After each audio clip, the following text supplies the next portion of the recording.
ఇది ఆవు పాలు, ఇది బర్రె పాలు.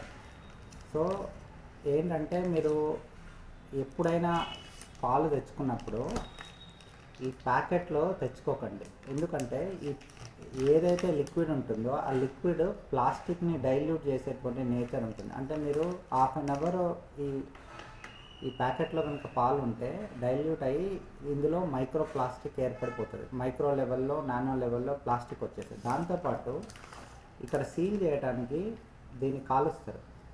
ఇది కాల్చినప్పుడు ఇది హీట్ అవుతుంది. హీట్ అయితే కానీ సీల్ అవ్వదు. అంటే హీట్ అయినప్పుడు కార్బన్ తయారవుతుంది, లెడ్ తయారవుతుంది.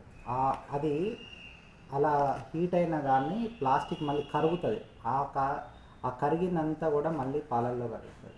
ఇప్పుడు దీంట్లో విటమిన్స్ ఎక్కువ ఉన్నాయంటారా, మినరల్స్ ఎక్కువ ఉన్నాయంటారా, లేదంటే మిల్క్ ఎక్కువ ఉన్నాయంటారా, మీరే థింక్ చేసుకోండి. దయచేసి మీరు పాలు తెచ్చుకున్నప్పుడు గాజు సీసాలు, ఏ స్టీల్ షాప్లో పోయినా ఇంత పెద్దగా గాజు సీసాలు దొరుకుతాయి. మీకు పైన కూడా పెడతాను. అలాంటి సీసాలు మెయింటైన్ చేసుకోండి. మీ ఆరోగ్యాన్ని కాపాడుకోవాలంటే దయచేసి ప్లాస్టిక్ని వదిలేసేయండి, గాజు సీసాలను మెయింటైన్ చేయండి. Thank you.